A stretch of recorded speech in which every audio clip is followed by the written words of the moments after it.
네, 대한민국 짜장면의 시작, 원조 공화춘 이름을 놓고 소송전이 벌어졌습니다. 윤수경 변호사의 이슈 속 법과 생활입니다. 변호사님, 일단 공화춘이 어떤 곳인지 좀 들여다보고 갈까요? 네, 그 중국 산동성 출신이었던 그 고 우이강 선생이 네. 1900년대 초반에 인천 차이나타운에 중국 음식점을 열었습니다. 네. 처음에는 이제 본인의 고향인 산동성의 이름을 따서 산동회관이라는 간판을 내걸었는데요. 네. 1905년경에 그 차이나타운에 자리 잡았던 그 산동회관의 후신이 네. 이제 공화춘이 되겠습니다. 네.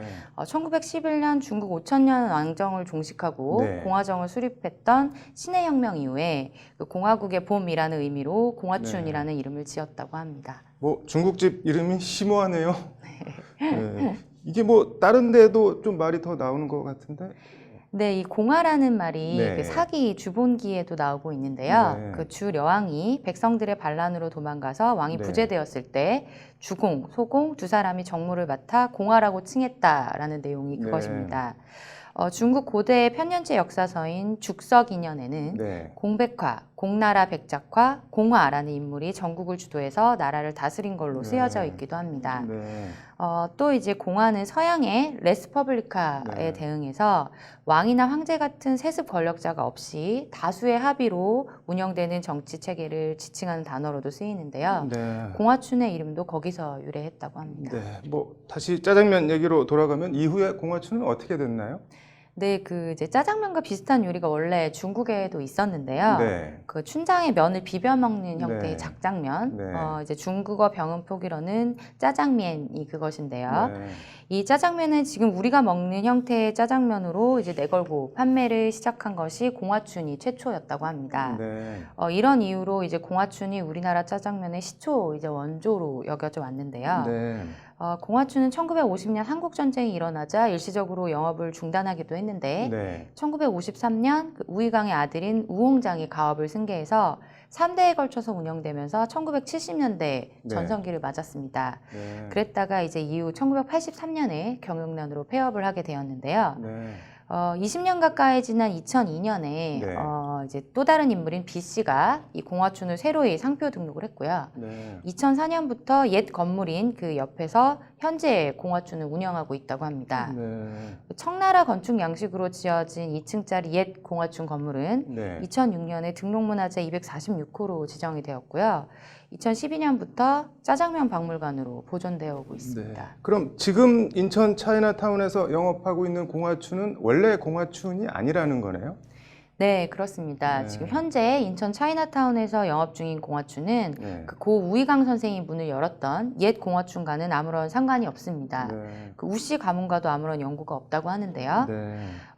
그래서 그 우이강 선생의 외손녀인 A 씨가 어제 그 100년 전통의 짜장면을 자랑해온 그 프랜차이즈 네. 현 공화춘의 대표 B 씨를 사기 혐의로 인천지검에 고소했습니다. 네.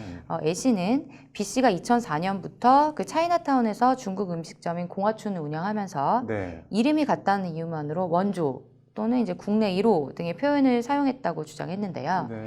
B 씨의 가게가 그 옛 우 선생이 설립한 공화춘과 전혀 상관이 없는데도 네. 손님들을 상대로 속였기 때문에 사기에 해당한다라는 취지입니다. 네. 예, 또한 A 씨는 네. 이제 금전적인 이득을 취하는 것이 아니라 공화춘이라는 이름을 되찾고 싶다라는 의미로 1,000원을 배상하라고 하면서 B 씨를 상대로 손해배상 청구 소송을 제기한 것으로 알려졌습니다. 네. 현재 A 씨도 뭐 중국 음식점을 운영하고 있는 것으로 알려지고 있습니다. 그 본인이 공화춘 창업주 외손녀면은 공화춘이라고 간판을 걸고 여기가 뭐 원조다, 내가 직계다 이렇게 광고를 하거나 뭐 주장을 하면 되는 거 아닌가요?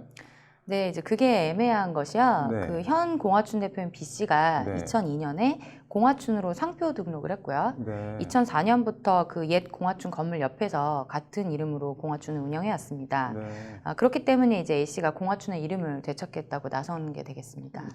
이게 우리 동네도 중국집 공화춘이 있던데 전국에 많을 텐데 그럼 이거 공화춘이라는 중국집 간판을 쓰면 법적으로 안 되는 건가요? 그러면은?